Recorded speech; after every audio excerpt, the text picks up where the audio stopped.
अगर आप शिव जी के भक्त हैं तो इस कथा को अंत तक सुनिए। भगत के लिए महाकाल ने भस्म कर दिया काल को। महाकाल शिव की महिमा अपरंपार है। उन्हें प्रसन्न करने के लिए किसी खास प्रयास या पूजा पाठ की जरूरत नहीं होती, बल्कि सच्ची श्रद्धा और पूरे मन से किया गया प्रयास आपको भोलेनाथ की कृपा का पात्र बना सकता है।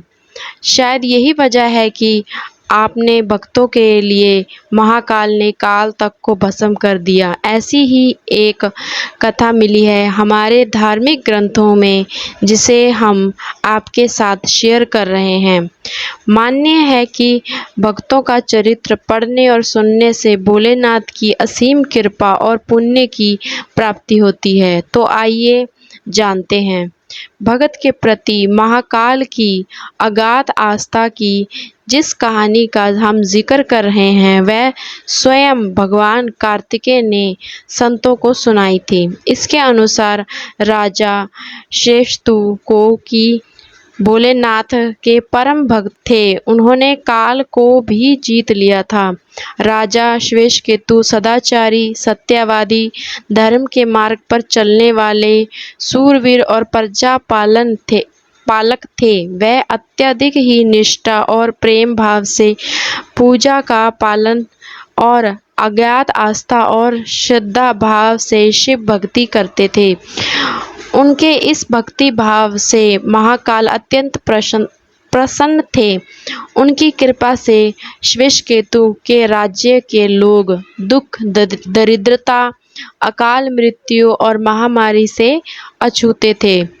एक दिन जब राजा श्वेतकेतु का जीवन काल समाप्त होने को था और वह भोलेनाथ की आराधना में लीन थे, तब चित्रगुप्त ने यमराज से कहा कि राजा श्वेतकेतु की आयु अब पूरी हो चुकी है, अब उनके प्राण हरने का समय है। तब यमराज ने अपने दूतों को आज्ञा दी कि वह जाएं और श्वेतकेतु के प्राण हर लाएं।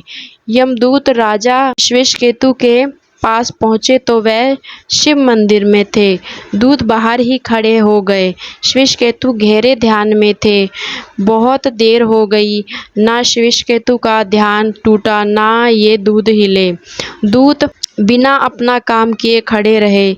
जब वह वापस नहीं पहुंचे तो यमराज ने विलंब होने के देखा तो कालदंड संभाला और खुद चल पड़े। दूतों के आने में देरी होने के चलते यमराज स्वयं ही राजा श्वेतकेतु के प्राण हरने पहुंचे, लेकिन वहां उन्होंने देखा कि वह तो महादेव की साधना में लीन है। अब तो वह सोच में पड़ गए कि उनके प्राण कैसे हरें। उन्होंने सोचा कि ये अभी पूरी तरह शिव में डूबा है। इस स्थिति में शिव पूजा का उल्लंघन नहीं किया जा सकता। तब वही बाहर ही खड़े हो गए। उधर जैसे ही काल को इसकी सूचना मिली तो उन्होंने तलवार निकाली और शिव मंदिर में जा घुसे। काल ने देखा कि राजा श्वेतकेतु अभी भी भगवान शिव में लिंग स्वरूप के सामने बैठे ध्यान मगन है। वह झपटकर आगे बढ़ा और जैसे ही उसने तलवार सिर काटने के लिए उठाई, शिव ने अपना तीसरा नेत्र खोलकर काल की और देखा। भोलेनाथ का तीसरा नेत्र खुलते ही काल वहीं राजा के श्वेतकेतु के सामने जलकर भस्म हो गया। थोड़ी देर बाद जब राजा श्वेतकेतु का ध्यान टूटा, उन्होंने अपनी आंखें खोली तो राख में बदल चुके काल को देखा। उन्होंने चिंता हुई कि ये कौन है और क्या है। श्वेतकेतु ने भगवान शिव से पूछा, हे भोलेनाथ, ये किसकी राख है? इसे किसने और क्यों जलाया? तब भोलेनाथ ने बताया कि ये काल था जो कि तुम्हारे प्राण हरने आया था। राजा श्वेतकेतु ने कहा कि हे महाकाल, ये तो आपकी ही आज्ञा से तीनों लोक में विचरता है, लोक को नियंत्रण में रखता है। इसी के भय से तो लोग पुण्य कार्य करते हैं। आप इन्हें अति शीघ्र जीवन दान दे दें। शिवजी की कृपा से काल जी उठा और उसने उठते ही श्वेतकेतु को अपने गले से लगाकर बोला, राजा तुम जैसा तो तीनों लोगों में कोई नहीं। तुमने तो अजैत काल को भी जीत लिया।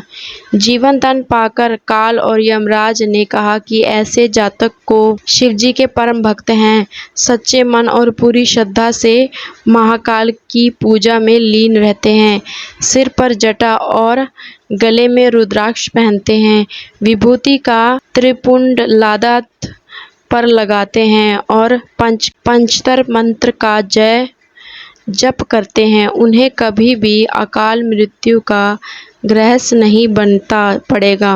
कथा के अनुसार इस आशीर्वाद के बाद श्वेतकेतु ने लंबे समय तक राज किया और फिर महाकाल की कृपा पाकर उनमें ही विलीन हो गया। धन्यवाद। अगर आप चैनल को सब्सक्राइब नहीं किया है तो चैनल को सब्सक्राइब कीजिए और कमेंट में हर हर महादेव लिखिए।